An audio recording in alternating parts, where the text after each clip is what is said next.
এক টক শোতে আফগানিস্তানের উদাহরণ দিয়েছিলাম। হেডলাইনে কি আসছে?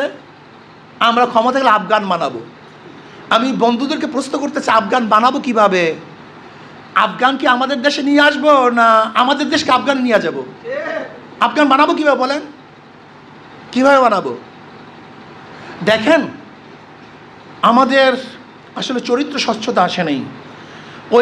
ওই জায়গায় আমি শুধু আফগানের উদাহরণ দেই নেই, আমি আফগানিস্তান, ইরান, আমেরিকা, রাশিয়া বিভিন্ন দেশে উদাহরণ দিয়েছি।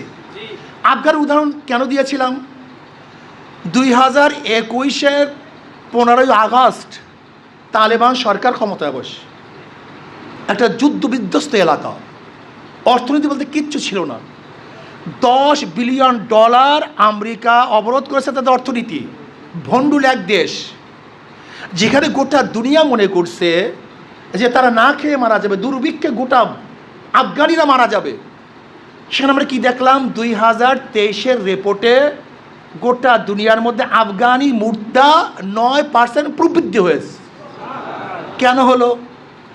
আমি উদাহরণ দিতে চাইছিলাম, যেখানে একটা ভণ্ডুল দেশে যেই অর্থনীতি অ্যাপ্লাই করার কারণে 9% তাদের প্রবৃদ্ধি বেড়েছে, আমরাও যদি বাংলাদেশের মধ্যে সেই অর্থনীতি অ্যাপ্লাই করতে পারি, তাহলে আমাদের ভাঙ্গা অর্থনীতি ডেভেলপ হবে।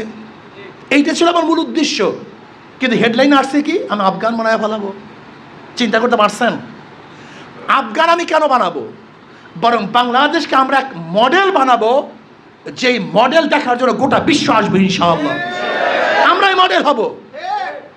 এমন আদর্শবান নীতিবান দেশ আমরা গড়ব, যেই দেশ এমন মডেল হবে, গোটা বিশ্ব আমাদের মডেল দেখে তাদের দেশ পুনর্বার সাজাবার চেষ্টা করবে। এই জন্য যারা মনে করেন আমি আফগান বানাবো, এই বক্তব্য থেকে আপনি প্রত্যাহার করুন। এই কথা আপনার ঠিক না। আমি আফগানের অর্থনীতিকে আমাদের সামনে পেশ করতে চেয়েছিলাম।